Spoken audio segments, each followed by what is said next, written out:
Bonjour. Merci d'être là, très heureux d'être avec vous. Merci à Tanguy, merci au groupe de louanges et à Jean-Daniel à la sono. Donc voilà, j'avais ces derniers temps, ces dernières semaines, un sujet que je voudrais partager avec vous, qui me trottait dans la tête. Jean-Daniel, est-ce que tu veux que je prenne la zapette, ça t'arrange ou c'est comme tu veux? Ok, merci. Et voilà, donc je voudrais introduire cette pensée par quelques paroles d'un chant. Voilà, c'est pour les moins de 40 ans, presque 50 ans maintenant, le temps passe super vite. Peut-être vous ne connaissez pas tous Daniel Balavoine. C'est un chanteur engagé qui est décédé dans un accident d'hélicoptère. Et il y a cette chanson qui est assez connue, hein. Je me présente, je m'appelle Henri, je voudrais bien réussir ma vie, être aimé. Un truc comme ça. Donc je ne vais pas continuer à chanter, mais les paroles, elles disent, voilà, être beau, gagner de l'argent, être intelligent. Pour tout ça, il faudrait que je bosse à plein temps. Je suis chanteur, je chante pour mes copains, je veux faire des tubes, que ça tourne bien. Je veux écrire une chanson dans le vent, un air gai, chic, entraînant pour faire danser dans les soirées de Monsieur Durand. Et partout dans la rue, je veux qu'on parle de moi, que les filles soient nues, qu'elles se jettent sur moi, qu'elles m'admirent, qu'elles me tuent, qu'elles s'arrachent ma vertu pour les anciennes de l'école, devenir une idole. Donc non, je ne souhaitais pas que les filles soient nues, se jettent sur moi. Mais alors il est au second degré, hein, Daniel Balavoine. Là, il est en train d'expliquer un peu ce que les gens qui veulent se lancer dans le business, dans le show business, qui est du succès, être intelligent, beau, gagner de l'argent, et donc être aimé et admiré comme une idole. Et nous, que souhaiterions-nous ? Moi, je pense que sans aller jusqu'à l'idolâtrie, on aimerait, nous aussi, être aimés. On aimerait quand même accéder tous, déjà ici-bas, à une espèce de bonheur. Et pour ça, souvent la réflexion que je me fais, nous aimerions que les gens qui nous entourent soient un peu comme nous, qui nous ressemblent. Et en général, on a plutôt une bonne opinion de soi-même. Et on se dit que si finalement les gens étaient comme nous, le monde irait mieux. Alors, c'est quand même assez admis, l'homme est un être social. La plupart de notre temps, nous le passons dans des interactions sociales avec les autres. Seulement, voilà, on a tous des parcours différents, des personnalités différentes, des traditions, des histoires, des identités différentes. Et tout ça, ça fait qu'on a parfois quand même du mal à cohabiter, à communiquer. Souvent, on le voit, la communication, c'est soit des réflexes de défense, de violence, soit j'ai rien vu, j'ai rien entendu, je dis rien. Il faut bien le dire, un peu de lâcheté aussi. Et ça rend la communication, ça rend nos relations assez difficiles. Et puis, Tanguy a un peu spoilé un peu ma prédication, il a dit beaucoup de choses qu'on va retrouver. Nous sommes des êtres déchus. Nous sommes des êtres qui sommes dans le péché, et tout ça, ça arrange pas. Et même dans l'Église, on le sait, nous l'avons vu, nous le voyons, il y a toujours des tensions, il y a toujours des difficultés, et ça finira pas tant que nous serons là. Des fois, on va se déchirer, se disputer autour de trucs, le péché, le salut, le ministère féminin, les miracles, les dons, comment est-ce qu'on fait la Sainte Seine, comment est-ce qu'on fait la louange. Là, aujourd'hui, c'était peut-être comme ci, comme ça, trop de batterie. Pourtant, le batteur... Bon. Et voilà, et même, il y a une maison d'édition qui s'appelle BLF, une maison d'édition chrétienne, francophone, qui a publié un livre, justement, récemment, qui s'appelle « Sacré désaccord », et qui traite de tous ces sujets-là. Et je crois avoir compris que c'est le livre qui a fait le plus de ventes en peu de temps. Donc on voit que c'est un sujet quand même qui est prégnant. Et pourtant, Jésus nous dit « Aimez-vous les uns les autres ». Et c'est même à cela que tous reconnaîtront que nous sommes chrétiens. Alors est-ce possible? Et si oui, comment y parvenir? Voilà, c'est ce sujet que j'ai dans la tête depuis plusieurs semaines. Je suis allé piocher, j'ai prié, j'ai médité et je voudrais partager avec vous ce que le Seigneur a mis à cœur. Donc on va prendre un passage qui a vraiment attiré mon attention dans l'évangile de Luc au chapitre 6, les versets 27 à 36. En deux mots, très rapidement, on voit dans l'évangile de Matthieu, dans les chapitres 5 à 7, ce qu'on appelle le sermon sur la montagne. Et on retrouve beaucoup de versets ici, dans l'évangile de Luc, où on a beaucoup de similitudes et des versets qui ne sont pas toujours les mêmes.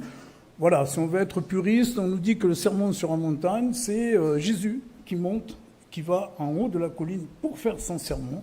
Et on dit souvent que ce passage-là de Luc, c'est l'évangile, c'est le sermon au pied de la montagne. On voit un mouvement qui n'est pas tout à fait le même, c'est Jésus qui descend et il arrive sur un plateau pour faire ce sermon. Ce n'est pas bien grave, ce qui compte c'est le contenu. Dans la première partie, dans les versets 20 à 26, Jésus parle à ses disciples et il leur dit comment est-ce qu'ils doivent avoir ces relations avec le Seigneur. Et puis après on attaque ici comment vous devez avoir des relations aussi avec les autres et plus généralement comment les uns et les autres doivent se comporter. Donc je vous propose de lire c'est la version Louis II 1910 chapitre 6 versets 27-36. Mais je vous dis, à vous qui m'écoutez, aimez vos ennemis, faites du bien à ceux qui vous haïssent, bénissez ceux qui vous maudissent, priez pour ceux qui vous maltraitent. Si quelqu'un te frappe sur une joue, présente-lui aussi l'autre. Si quelqu'un prend ton manteau, ne l'empêche pas de prendre encore ta tunique. Donne à quiconque te demande, et ne réclame pas ton bien à celui qui s'en empare. Ce que vous voulez que les hommes fassent pour vous, faites-le de même pour eux. Si vous aimez ceux qui vous aiment, quel gré vous en sera-t-on? Les pécheurs aussi aiment ceux qui les aiment. Si vous faites du bien à ceux qui vous font du bien, quel gré vous en sera-t-on? Les pécheurs aussi agissent de même. Et si vous prêtez à ceux de qui vous espérez recevoir, quel gré vous en sera-t-on? Les pécheurs aussi prêtent aux pécheurs, afin de recevoir l'appareil. Mais aimez vos ennemis, faites du bien, prêtez sans rien espérer. Et votre récompense sera grande, et vous serez fils du Très-Haut. Car il est bon pour les ingrats et pour les méchants. Soyez donc miséricordieux, comme votre Père est miséricordieux. Amen. Oui, Seigneur, on veut te remettre ta parole, qu'elle pénètre nos sens, nos entendements, notre cœur, notre intelligence, notre âme, notre esprit. Seigneur, oui, comme l'a dit notre frère ce matin, nous sommes pécheurs. Seigneur, nous voulons te remettre tout ce que nous sommes pour que tu nous conduises tous les jours davantage à ta ressemblance, Seigneur. Tu es le Christ, tu es le Seigneur, tu es le Sauveur, tu es le Dieu. Seigneur, nous n'avons nul autre à qui aller, nous l'avons chanté. Seigneur, que tu nous transformes tous les jours davantage par ton esprit. Loué sois-tu, au nom du Christ. Amen. Au cœur de ce passage, il y a un verset, qui m'a vraiment sauté aux yeux. C'est le verset 31. « Ce que vous voulez que les hommes fassent pour vous, faites-le de même pour eux. » Traditionnellement, ce verset-là, on l'appelle la règle d'or du christianisme. Alors, c'est quoi une règle d'or? C'est un principe une base sur laquelle on va s'appuyer pour atteindre un objectif. Et la règle d'or, on va la retrouver dans plusieurs domaines de la vie. Par exemple, en économie, dans le domaine budgétaire, on estime que la règle d'or, c'est de ne pas dépasser un certain seuil, un certain taux de l'inflation pour que l'économie puisse tourner correctement. Et dans le domaine de l'éthique, la règle d'or, c'est un principe moral qui va reposer sur la réciprocité. Tout au long, quasiment, de l'histoire de l'humanité, dans les religions, dans les idéologies, dans les différentes philosophies, on retrouve un peu ce qu'on vient de voir avec ce verset. formuler d'une autre manière. Jean-Daniel, s'il te plaît. Voilà, c'est un peu petit, mais on voit que ça reprend un peu ce verset de Luc 31 avec le bouddhisme, Confucius, l'hindouisme, etc. Même les humanistes en bas. Et on a un peu la même chose avec ne pas faire du mal, ne pas faire des mauvaises choses aux autres. Et déjà dans le judaïsme, quand on regarde l'Ancien Testament, on a une règle d'or qui est déjà extrêmement bien développée. En fait, Jésus reprend cette règle d'or. Dans le Lévitique, si vous vous souvenez, et sinon vous irez après le voir, dans le chapitre 19, il y a déjà une charte, on peut dire, qui est bien développée là-dessus, une charte morale. Et dans le verset 18, vous connaissez ce verset, « Tu aimeras ton prochain comme toi-même ». Jésus le reprend, vous le savez bien, il dit « Tu aimeras le Seigneur ton Dieu de tout ton cœur, de toute ton âme, de toute ta pensée ». C'est le premier et le plus grand commandement, en Matthieu chapitre 22, versets 37 à 40. Et il ajoute, voici le second qui lui est semblable, « Tu aimeras ton prochain comme toi-même ». De ces deux commandements, Dieu et les autres, dépendent toute la loi et les prophètes. On a ce verset, donc Luc 6, 31, de faire aux autres ce qu'on voudrait qu'ils nous fassent. Jésus, on l'a dit dans le Sermon sur la montagne, dans Matthieu au chapitre 7 au verset 12, c'est la même chose, sauf qu'on rajoute tout ce que vous voulez que les hommes fassent pour vous, faites-le d'eux-mêmes pour eux, car c'est la loi et les prophètes. Jésus ne rajoute pas un truc révolutionnaire, il reprend ce qui est déjà dans l'enseignement biblique. Et souvent on dit, ouais, c'est pas le même Dieu, c'est pas la même Bible, c'est la même chose. Cette règle d'or, elle figure déjà dans l'Ancien Testament.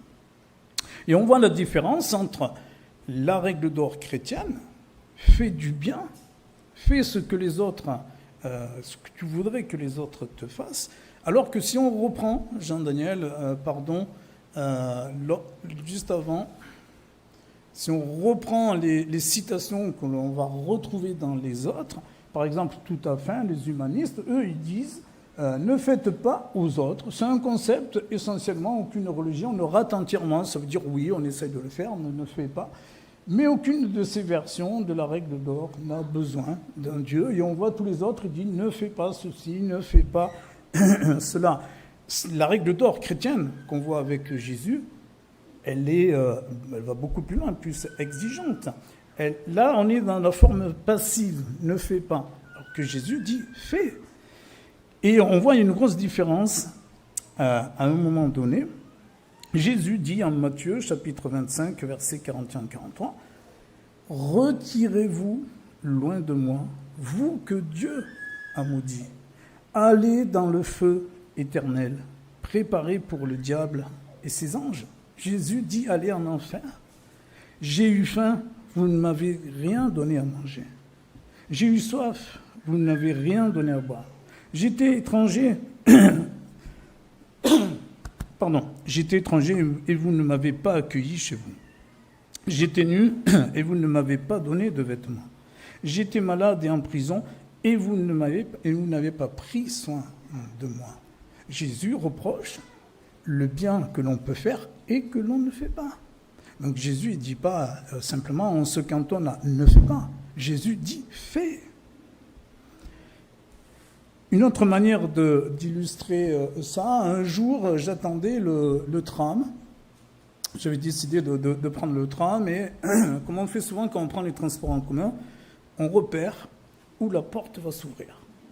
Comme ça on file et on s'installe tranquillou. Donc j'avais repéré mon truc là, où est-ce que ça ? Et je vois un gars qui arrive en face de moi, mais direct. Et puis vraiment l'air mauvais, très en colère et tout, mais il vient droit sur moi. Donc il traverse les voies, et il y avait un peu le quai pour attendre. Et je dis, mais qu'est-ce qu'il fait ? Il arrive droit. Alors, sans doute il avait repéré la même place que moi, et il voulait. Je venais de me convertir depuis pas très longtemps, mais je n'avais pas bien assimilé la règle d'or de Jésus. Et donc, j'avais dit, mon pote, si tu veux prendre ma place, il va falloir t'accrocher. Et donc, effectivement, le gars voulait prendre ma place. Et donc, il arrive sur moi et il voit que je ne me laisse pas faire.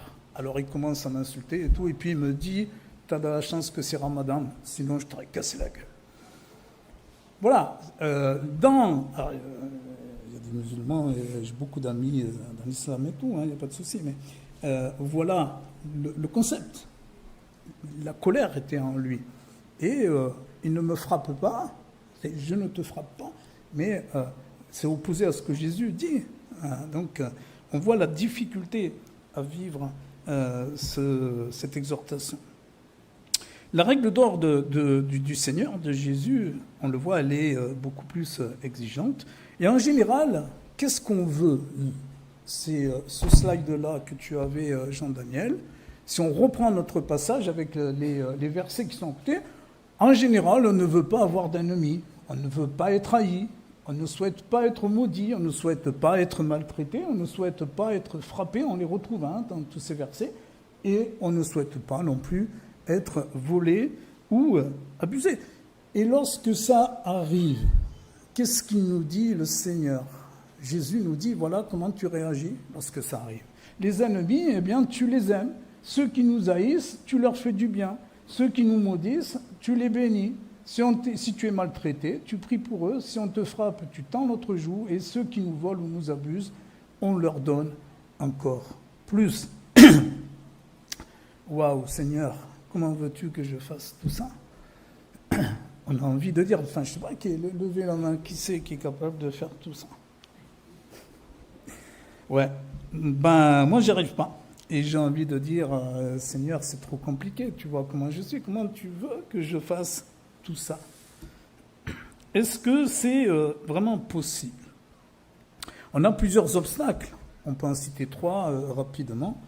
D'abord, il y a vraiment la douleur, la colère, l'injustice, l'amertume, la rancœur, le désir de vengeance, lorsque nous avons affaire réellement à de l'injustice, à de la trahison.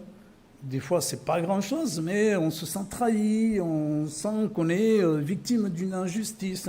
Le mal, en général, il y a vraiment des actes de violence, voilà, c'est dur quand même. Deuxièmement, c'est le manque de foi. En fait, ce que nous dit Seigneur, on n'y croit pas trop. On ne croit pas vraiment que ça va changer quelque chose. On se dit, attends, si je fais ça, si je réponds gentiment et tout, la personne en face, ça ne va pas comprendre. Moi, ça m'a beaucoup arrivé. Et j'ai dit, si je réponds un petit peu plus, il va faire attention. Et ça se passait comme ça. Mais en fait, c'est le troisième point, c'est une mauvaise compréhension, parce que Jésus ne nous dit pas ça va changer quelque chose. Jésus, il dit que tu vas imiter Dieu. Tu vas imiter ce que le Seigneur te dit.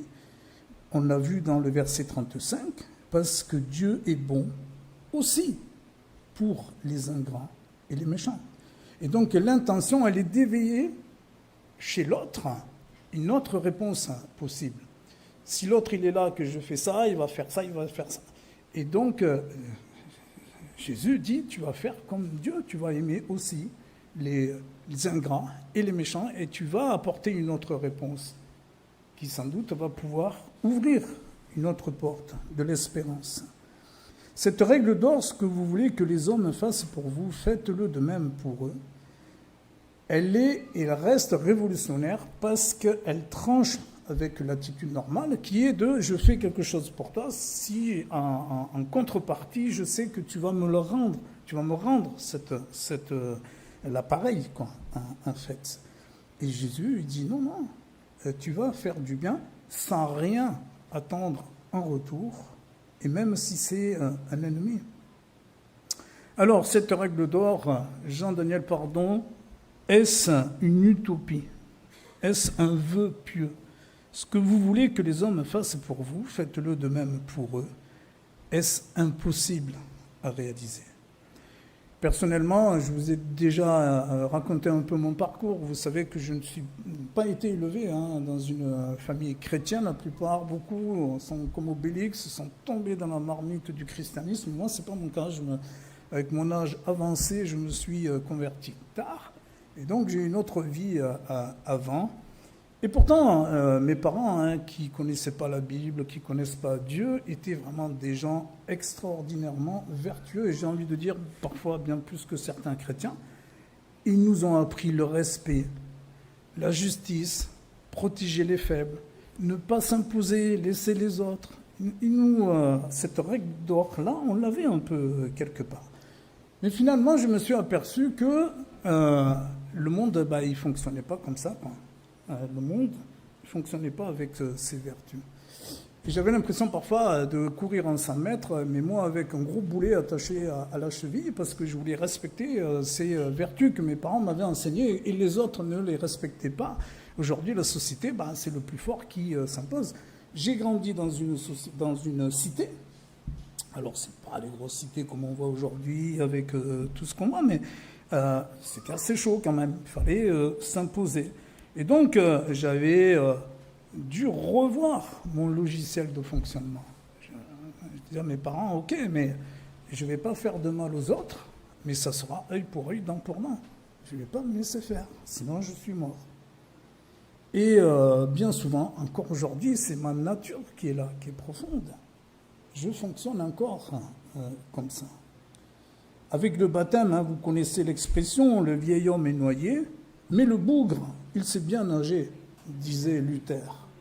La vieille nature, elle est toujours là. Et pour moi, c'est vraiment un combat. Parce que je voudrais que les autres aussi respectent et ces sentiments de justice, ces expressions de bonté. Je voudrais que tout le monde soit comme ça. Et ça ne marche pas. Alors souvent, je m'énerve, je me repens, je demande pardon au Seigneur. Et ça repart pour un tour. Alors j'ai un peu de culpabilité, des fois je me dis mais c'est pas possible, je vais jamais y arriver, cette règle d'or, ce que vous voulez que les hommes fassent pour vous, faites-le de même pour eux, sans rien entendre en retour, ça me semble hors de portée. Seigneur, que puis-je faire?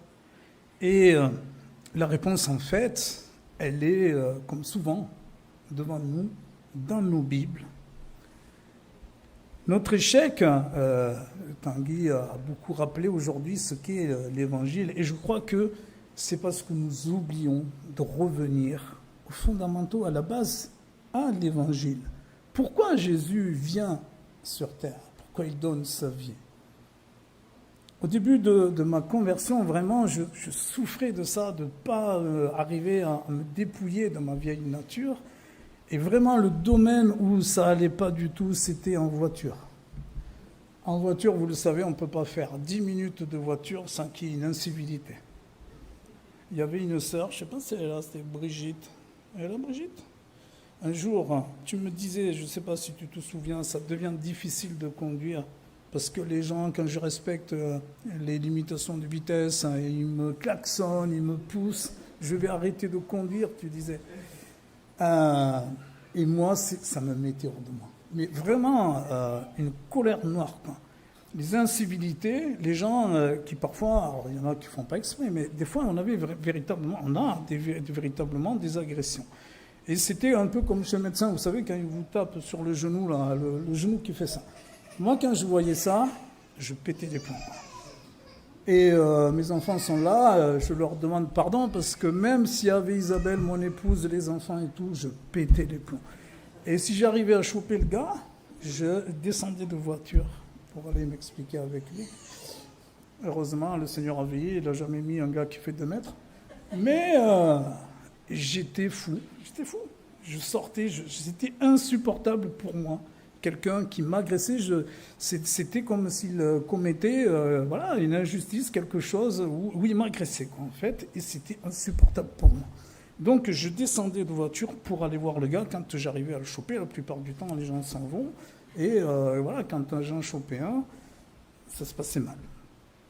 Mais bon, ça ne m'a pas fait rigoler. Alors, à un moment donné, j'avais même scotché des versets sur le tableau de bord de ma voiture. J'avais mis Galates 5:20, les fruits de l'esprit et tout. Et je les récitais. Je lui dis, Seigneur, j'ai récité les versets et tout. Je les récitais comme des versets un peu incantatoires, des formules magiques. Je me disais, je vais réciter, ça va. Puis 5 minutes après, je partais en vrille. Ça ne marchait pas, quoi. Et j'ai cru en fait qu'en faisant des choses, en étant discipliné, en récitant mes versets et tout, j'allais être à l'abri de ça. Et bien sûr, ça ne marche pas comme ça. Il faut qu'on soit renouvelé. C'est le travail de l'Esprit. Encore faut-il qu'on lui laisse à l'Esprit Saint travailler. Et c'est pour ça qu'on a besoin non seulement le dimanche matin, merci Tanguy de nous l'avoir rappelé, mais de nous rappeler l'Évangile. Pourquoi Jésus est venu? Quel est cet Évangile? L'Évangile, en fait, il ne se résume pas, mon ami, il faut que tu sois gentil, il ne faut pas que tu sois méchant. Ça, c'est le slogan, je peux le prêcher n'importe où, dans une synagogue, dans une mosquée, dans un cours de philosophie athéiste, tout le monde sera content avec ça et j'aurai pas de problème. L'Évangile est lié à Jésus et ça change tout. Que nous dit Jésus? C'est le Seigneur qui parle. On est en Jean chapitre 3, verset 36. Celui qui croit au Fils a la vie éternelle. Celui qui ne croit pas au Fils ne verra point la vie, mais la colère de Dieu demeure sur lui. Celui qui n'a pas le Fils ne verra point la vie, la colère de Dieu demeure sur lui. Son cousin, prédicateur, évangéliste, Matthieu, déjà le précède et dit en Luc, chapitre 3, verset 7-8, Jean le Baptiste, disait à ceux qui venaient en foule pour être baptisés par lui, « Race de vipères, qui vous a appris à fuir la colère à venir? Produisez donc des fruits dignes de la repentance. » En fait, Jésus et Jean, ils disent rien de révolutionnaire. Ils répètent déjà tout ce qu'on voit avant eux, tout ce que les prophètes disent. Et ils savent que leur ministère est très court. Jésus, c'est 3 ans. Il n'a pas le temps d'aller faire des circonvolutions lexicales, d'essayer de dire des choses sans les dire tout en les disant pour ne pas vexer les gens. La colère de Dieu est sur vous. Et Jésus vient pour lever cette colère. Il y a la colère de Dieu parce que nous sommes pécheurs par nature et que Dieu est saint. Le péché, il ne se résume pas simplement à des fautes plus ou moins graves. J'ai volé, j'ai fait ci, j'ai fait ça, ou des choses plus difficiles. Le péché, c'est l'impossibilité de franchir la sainteté de Dieu par nos propres moyens. La plupart des personnes incroyantes que j'ai connues, et je suis passé par là, sont en principe des personnes très respectables, très respectueuses, serviables, mais elles persistent à croire qu'elles n'ont pas besoin de Dieu et que si Dieu existe, ben justement, il va reconnaître qu'elles étaient des personnes bien, des personnes dignes de récompense. Mais ça ne se passe pas comme ça. La parole nous le dit et nous le savons par expérience. Il n'y a personne qui peut se vanter d'être 100% bien. Il n'y a pas de juste, pas même un seul. Romains chapitre 3, verset 10. Alors il y a la colère de Dieu, la raison de la venue de Jésus, mais il y a l'amour de Dieu. Et c'est ce que l'on appelle la grâce. À la croix, on l'avait déjà évoqué avec les différentes prédications il y a déjà quelques semaines, à la croix, il y a la justice de Dieu et il y a l'amour de Dieu. Pour Dieu, pas de justice sans amour, pas d'amour sans la justice. Les deux aspects sont indissociables. Une bonne compréhension biblique équilibrée est obligée de prendre les deux aspects. La crainte de Dieu et son amour, l'un ne peut exclure l'autre. Dans son livre, Jean-Daniel, c'est le slide d'après, je crois, normalement, l'auteur, Jerry Bridge, il nous rappelle la nécessité de se prêcher continuellement l'évangile à soi-même. Pas simplement de le faire le dimanche matin, une fois par semaine, mais régulièrement, de se rappeler d'où nous venons et où est-ce que nous allons. Se prêcher l'évangile à soi-même, dit-il, signifie que vous devez continuellement faire face à votre état de péché et venir à Jésus par la foi en son sang versé et en sa vie parfaite. Cela signifie que vous vous appropriez à nouveau par la foi le fait que Jésus a pleinement satisfait à la loi de Dieu, qu'il est votre propitiation et que la sainte colère de Dieu n'est plus dirigée contre vous. Alors il ne s'agit pas de s'auto-flageller tous les jours, de se culpabiliser, de faire comme le faisaient les Juifs, le sac de cendres, de se rouler par terre. Au contraire, c'est de rendre gloire à Dieu pour sa grâce, cette grâce imméritée. Et dans le livre de l'Apocalypse que nous avons vu ces derniers temps, il y a plusieurs reproches qui sont faits par Jésus aux 7 églises. souvenez de cette lettre qui va aux 7 églises. Parmi les 7 églises, il y en a 4 qui se font quand même bien reprendre par Jésus. Et il y a 2 reproches, essentiellement, que l'on peut retrouver dans cette lettre aux Éphésiens, où Jésus, ce que j'ai contre toi, leur dit, c'est que tu as abandonné ton premier amour, la première fois que tu as reçu cette grâce de Dieu. Souviens-toi donc d'où tu es tombé. Rappelez-vous, si vous êtes comme moi, quand on est en voiture, le gars, il est pécheur comme toi. Jésus sauve ce pécheur et tu ne vaux pas mieux que lui. C'est cet enseignement, se rappeler d'où nous sommes tombés. C'est ce que nous dit le Seigneur. Et dans l'église à Laodicée, l'autre, je connais tes œuvres, tu n'es ni froid ni bouillant. Et je vais te vomir parce que tu es tiède. Une fois qu'on l'a compris, encore faut-il le comprendre, c'est bien, c'est super, mais il faut le mettre en œuvre. Donc, faire ce devoir de mémoire et mettre en œuvre l'enseignement de Jésus. Ce que vous voulez que les hommes fassent pour vous, faites-le de même pour eux. On pourrait dire très rapidement que nous sommes des pécheurs sauvés par grâce. Deuxièmement, nous ne sommes pas meilleurs que les autres. Troisièmement, nous sommes appelés à suivre l'enseignement et l'exemple de Jésus dans l'amour du prochain. Car, nous dit-il, Luc chapitre 6, verset 40, « Le disciple n'est pas plus grand que le maître, mais tout disciple accompli sera comme son maître. » Pour terminer, Jean-Daniel, juste avant de te lever, le dernier slide, s'il te plaît. Merci. On revient à notre ami Daniel Balavoine. On a vu la première partie, il veut être aimé, il veut être idolâtré. On voit la seconde partie. Qu'est-ce qu'il nous dit, ce chanteur ? Quand j'en aurai assez de rester leur idole, je remonterai sur scène comme dans les années folles. Je ferai pleurer mes yeux, je ferai mes adieux. L'année d'après, je recommencerai. L'année d'après, je recommencerai. Je me prostituerai pour la postérité. Les nouvelles de l'école diront que j'ai censuré, que mes yeux puent l'alcool, que je fais bien d'arrêter, brûleront mon auréole, saliront mon passé. Alors je serai vieux et je pourrai crever, je me chercherai un Dieu pour tout me pardonner. Je veux mourir malheureux pour ne rien regretter, je veux mourir malheureux. Donc avec encore une espèce d'ironie, mais de fatalisme aussi, Balavoine rappelle cette fin douloureuse. Ces gens qui veulent la gloire et qui sont prêts à accepter, c'est un peu de vendre leur âme au diable, on va dire, d'échanger la célébrité contre un amour superficiel, artificiel. Pour nous, c'est autre chose. Jésus nous enseigne à bâtir notre foi sur cet évangile en disant « Je vous montrerai à qui est semblable tout homme qui vient à moi, entend mes paroles et les met en pratique. Il est semblable à un homme qui, bâtissant une maison, a creusé profondément et a posé le fondement sur le roc. Une inondation est venue, le torrent s'est jeté contre cette maison sans pouvoir l'ébranler parce qu'elle était bien établie. » Luc chapitre 6, versets 47-48, de bien garder en mémoire l'évangile de Jésus, la bonne nouvelle. Voilà, enfin, ce que je voulais partager avec vous, je ne sais pas si je l'ai super bien dit, on va essayer peut-être là de le formaliser sur ce dernier slide.